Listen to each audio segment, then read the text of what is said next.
আলহামদুলিল্লাহ, আজ আমরা সূরাতুল ফাতিহা এর দ্বিতীয় বাক্য ইয়াকা না'বুদু ওয়া ইয়াকা নাস্তাঈন এর তারকিব, আমেল ও মামুল শিখব।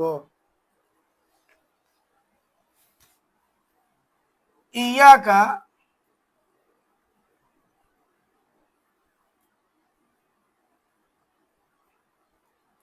মাফউল বিহি মুকদ্দাম। ইয়াকা হলো মাফউল বিহি মুকদ্দাম।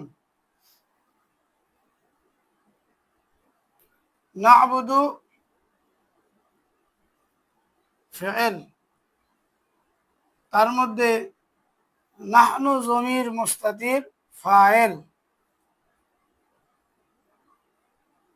নাহনু মুস্তাতির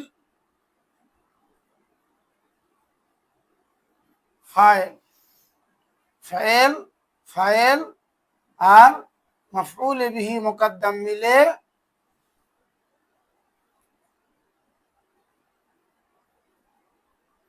মা'তুফাতুন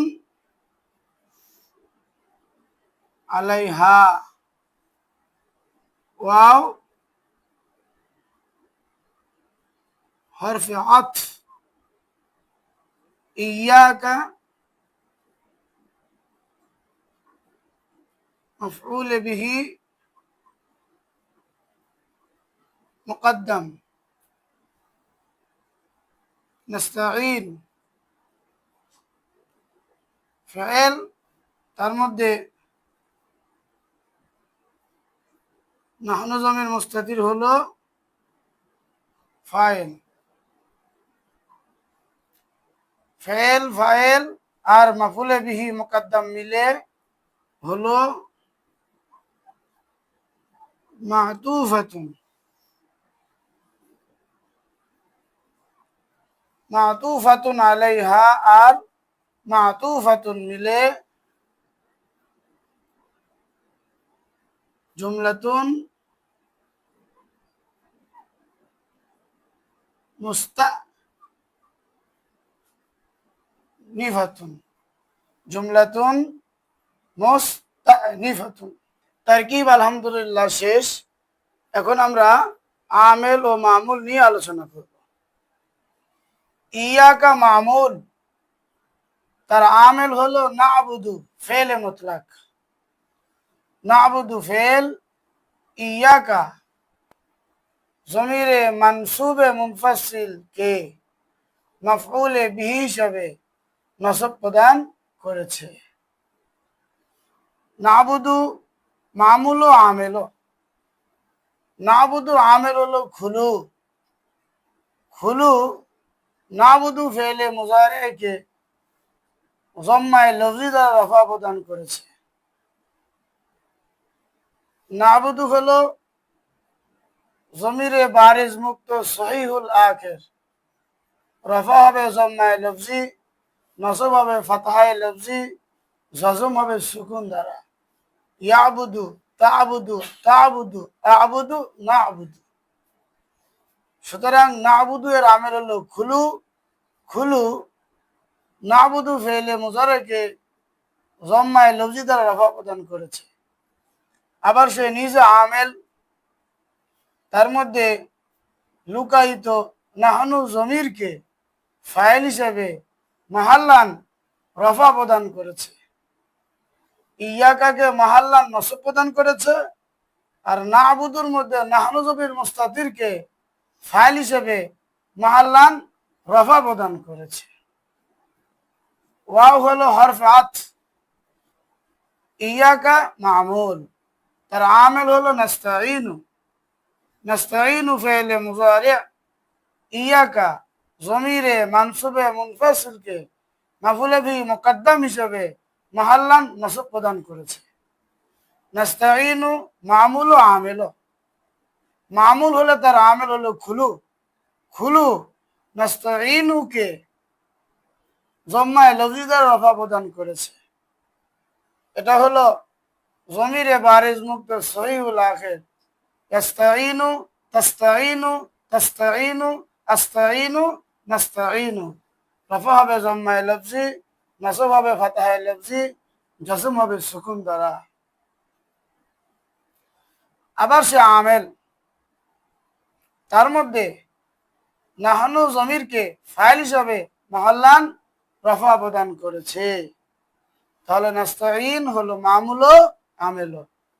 মামুল হলে তার আমেল খুলু, আর যখন সে নিজে আমেল তখন তার মামুল হলো ইয়াকা, আর একটা হলো তার মধ্যে লুকায়িত নাহানু জমির। প্রিয় তালিবুল ইলম ভাইরা, আমরা এখানে ইয়াকা, এখানেও ইয়াকা, এই দুইটাকে আমরা ফেলের পূর্বে মুকাদ্দম দেখতেছি।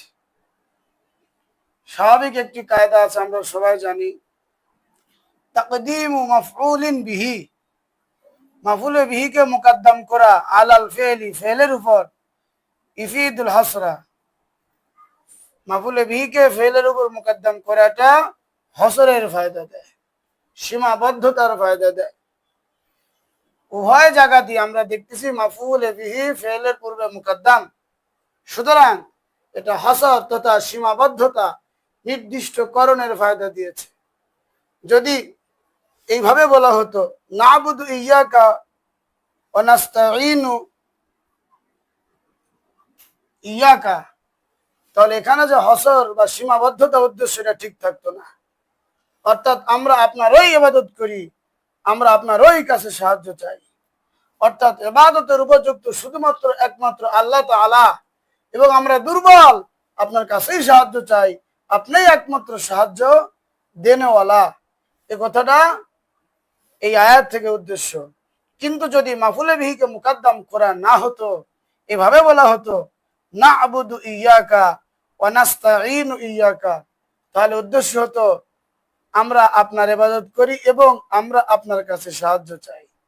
অর্থাৎ আমরা যে শুধুমাত্র আপনার ইবাদত করি এবং আমরা যে শুধুমাত্র আপনার কাছেই সাহায্য চাই, অন্য কারো ইবাদত করি না বা অন্য কারো কাছে সাহায্য চাই না, এটা তেমন ভাবে বোঝা যেত না।